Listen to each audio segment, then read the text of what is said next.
ওসমান হাদি versus Tarique Rahman, একজন প্রয়াত শহীদ আর একজন বাংলাদেশে এসেছেন। তুলনা যথেষ্ট জরুরি, অতি জরুরি আলাপ। At the same time Tarique Rahman versus জামাত ইসলামের আমির ডাক্তার শফিকুর রহমান, কি ঘটছে, কি ঘটতে যাচ্ছে? দর্শক, তারেক রহমান শত চেষ্টা করেও আমিরে জামাত, বাংলাদেশ জামাত ইসলামীর আমির ডাক্তার শফিকুর রহমানকে ছাড়াতে পারছেন না। দেখেন, জনগণ আজকে তুলনা করে ফেলেছে। আমিরে জামাত রিকশায় ঘুরেন, তার কোনো বুলেট প্রুফ গাড়ি লাগে না, কোনো মিলিটারি প্রোটোকল লাগে না। এমনকি আওয়ামী লীগের লোকজনও ইতিহাস ঘেটে বের করে ফেলেছে। শেখ মুজিবের প্রত্যাবর্তনেও জনগণই ছিল তার নিরাপত্তা ঢাল। আবার শেখ হাসিনার স্বদেশ প্রত্যাবর্তনও সেম। কিন্তু আর আমিরে জামাতের প্রোটোকল হচ্ছে দেশের জনগণ। জননেতার মিলিটারি প্রোটোকল লাগে না, বুলেট প্রুফ গাড়ি লাগে না। আপনারা দেখেছেন যে তারেক রহমান দেশে ফিরেছেন, তাকে যেভাবে এয়ারপোর্ট থেকে 300 ফিট এবং সেখান থেকে এভার কেয়ারে নেওয়া হলো, মানে এত সেনাবাহিনী চারদিকে কয়েক মিটারের পর মিটার যেভাবে সেনাবাহিনী তাকে ঘিরে আছে, এটা নজিরবিহীন। এটা প্রধানমন্ত্রীর ক্ষেত্রে হয় না। শুধু তাই নয়, অথচ এর চাইতে এটা কত লোক হয়েছে, এর চাইতে ওসমান হাদির জানাজায় অনেক বেশি লোক হয়েছে। অল্প লোক হয়েছে এখানে। এই বিএনপি তো এখানে ধরা খেয়েছে। আমি আসছি ওসমান হাদির সাথে তুলনা করতে। এখানে এই যে সেনা বেষ্টিত তারেক রহমান, বুলেট প্রুফ আবদ্ধ তারেক রহমান, এটা জনগণ ভালোভাবে নেয়নি। মানুষ ছবি দিচ্ছে। এই যে দেখেন, জামাতের আমির রিকশায় চলে, আর আপনি কিসে চলেন? আপনি জনগণের কাছে যাবেন কিভাবে এত এত প্রোটোকল নিয়ে? যে নেতার এত ভয়, স্ট্রং মিলিটারি প্রোটোকল লাগে, এবং মিলিটারি প্রোটোকল লাগে তো লাগে। আপনার ভিডিও দেখেছেন কিনা জানি না, আমি বলছি শুনেন। মিলিটারির লোকজন, আর্মির লোকজন, বিএনপির লোকজনকে, এমনকি নারীকেও পিটিয়ে পাছা লাল করে দিয়েছে। কি জন্যে? যে কেন কাছাকাছি যাচ্ছে, রাস্তার মাঝখানে দাঁড়িয়েছে, যদি ওখানে গাড়ি টাড়ি আসার কিছু না। এত সিকিউরিটি লাগে নেতার জন্যে। ওই জামাতের আমিরের জন্য তো লাগে না। জামাত তো এখন আপনাদের চাইতে বড় দল, বাংলাদেশের লার্জেস্ট পলিটিক্যাল পার্টি এখন জামাত ইসলামী। তার আমিরের লাগে না, আপনার লাগে না? জামাতের চাইতে কি বেশি ষড়যন্ত্র তারেক রহমানের বিরুদ্ধে? নেভার।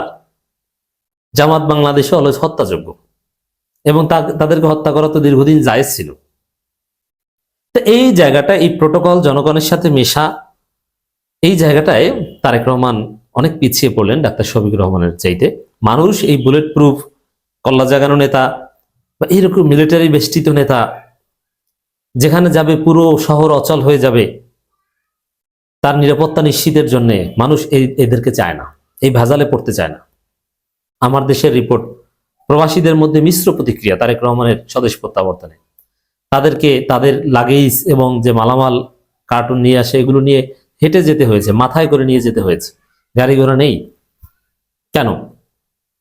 শেখ হাসিনা বা আগে যারা রাষ্ট্রপতি প্রধানমন্ত্রী ছিল, তাদের স্বদেশ প্রত্যাবর্তন যাওয়া আসা কোনো সময় তো এরকম হয় না। ওসমান হাদির জানাজাই তো এরকম হয় নাই। ওসমান হাদির জানাজার মতো লোক তার হয় না, এটা তো বিএনপিও স্বীকার করবে। তো এই জায়গায় তারেক রহমান অনেক পিছিয়ে, কোনোভাবে পারছে না। আবার তারেক রহমান এখানে একটা চমৎকার রাজনীতি করার চেষ্টা করছেন, এটাও একটা ব্যর্থ চেষ্টা। সেটা হচ্ছে, দর্শক, তারেক রহমান তার বক্তব্যে অনেক আপত্তিকর দিক আছে, আমরা এটা নিয়ে আলাদা আলোচনা করেছি, আপনারা শুনবেন। ওসমান হাদি পরিচয় বিকৃত করেছেন তারেক রহমান, জুলাইকে মূল্যায়ন করেনি, জুলাইকে জাস্ট এইসব 90-এর আন্দোলন বা অন্য 10টা আন্দোলনের মতো বলেছেন, এরকম বিষয় আছে।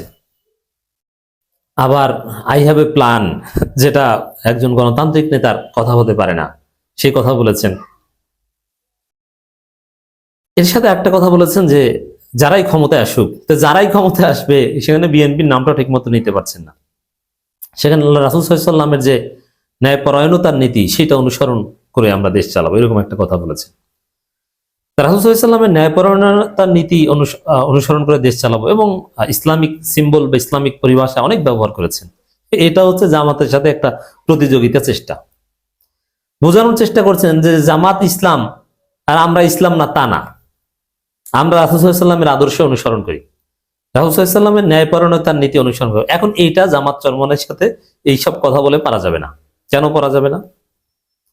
আপনার দলের মহাসচিব বলে যে আমরা শরিয়া আইনে বিশ্বাস করি না, আমরা মানে বিএনপি শরিয়া আইনে বিশ্বাস করে না। তা আপনি পারলে বলেন যে আমরা শরিয়া আইনে বিশ্বাস করি।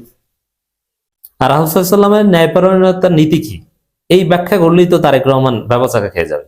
এই ব্যাখ্যাটা একটু দেই। এটি হচ্ছে জামাতের সাথে তারেক রহমানের প্রতিযোগিতা। তিনি ভেবেছিলেন যে বিসমিল্লাহ আলহামদুলিল্লাহ আর রাসূলের ন্যায়পরায়ণতার কথা বললেই এদেশে ইসলামপন্থী মানুষ, এদেশে ধর্মপ্রাণ মানুষ বিএনপিকে ভোট দেবে। সেই যুগ নাই। রাসূল সাল্লাল্লাহু আলাইহি ওয়াসাল্লামের ন্যায়পরায়ণতার নীতি অনুসারে দেশ চালাবেন, এটার তাফসীর হচ্ছে আপনি কোরআন সুন্নাহ অনুযায়ী শরীআ আইন দিয়ে রাষ্ট্র চালাবেন। আপনি পারবেন? রাসূলের ন্যায়পরায়ণতা কি, রাসূল সাল্লাল্লাহু আলাইহি ওয়াসাল্লাম কি, এই বিষয়টা আগে আপনাকে বুঝতে হবে। ওহী ছাড়া মুহাম্মদ সাল্লাল্লাহু আলাইহি সাল্লাম কিচ্ছু না। ব্যক্তি মুহাম্মদ সাল্লাল্লাহু আলাইহি সাল্লাম নাথিং। মুহাম্মদ সাল্লাল্লাহু আলাইহি সাল্লাম ইজ কমপ্লিটলি আল্লাহর ওহীর ভিত্তিতে চলতেন। ব্যক্তি মুহাম্মদ সাল্লাল্লাহু আলাইহি সাল্লামের কথা নেই বললেই চলে। দুই একটা বাক্য আছে যেটা শরীয়ত না, এ বিষয়ে সমস্ত উলামা ইকরাম বা সমস্ত আকীদার কিতাবে আছে। ওই যে খেজুর গাছের রেণু নিয়ে একটা কথা আছে, এটা ব্যক্তিগত, এটা ওহীর ভিত্তিতে ছিল না। ওটা আমি ব্যক্তিগত বলেছি, ওটা ভুল হয়েছিল। কিন্তু রাসূল সাল্লাল্লাহু আলাইহি সাল্লামের রেলেভেন্স হচ্ছে ওহী। যেটা আপনারা কোরআন দেখেন ওটা সরাসরি ওহী মাতলু, আর এর বাইরে যেটা ওহী গায়রে মাতলু। রাসূল সাল্লাল্লাহু আলাইহি সাল্লাম কোন সিদ্ধান্ত ওহীর বাইরে নিতেন না, সব কোরআন সুন্নাহ। এখানে আলাদা কোনো ন্যায়পরায়ণতা নাই।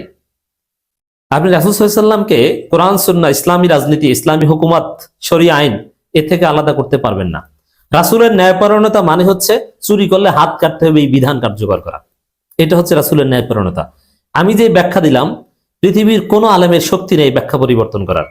রাসূলের ন্যায়পরায়ণতার অর্থ হচ্ছে জেনা করলে যে হদ আছে এটা বাস্তবায়ন করা, বিবাহিত হলে পাথর মেরে হত্যা করা, অবিবাহিত হলে দৌড়া মারা।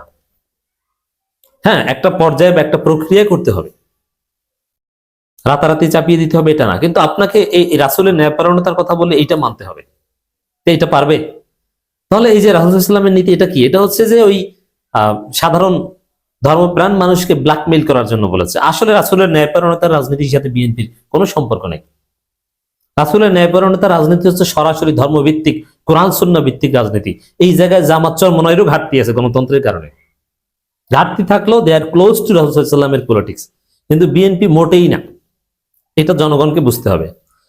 ওসমান হাদির সাথে তুলনার তাৎপর্য হচ্ছে, এটা বিএনপি তুলনা করেছে যে ওসমান হাদির জানাজাকে আমরা সারপাস করব, কিন্তু দেখা গেল ওসমান হাদির জানাজার কেউ বলে যে অর্ধেক লোক হয়েছে। ওসমান হাদির জানাজায় কোনো কোনো বর্ণনা মতে 2 মিলিয়ন লোক হয়েছে, মানে 20 লাখ। আর এখানে অনেকে বলছে 5 লাখের বেশি লোক হয় নাই। এখানে আপনি ছবিগুলো দেখেন, বড় কোনো ছবি নাই, বড় ছবি সব এআই দিয়ে তৈরি। তারেক রহমানের সামনে ছোট্ট একটু জায়গা রাস্তার মধ্যে করার, সোহরাওয়ার্দী উদ্যানে করলে তাহলে মজা বুঝতো যে কত লোক হয়েছে, তাহলে ধরা পড়তো। কেন সোহরাওয়ার্দী উদ্যানে এইসব জায়গায় না করে বিএনপি রাস্তার উপর প্রোগ্রাম করে, আশা করি আপনারা বুঝতে পারছেন।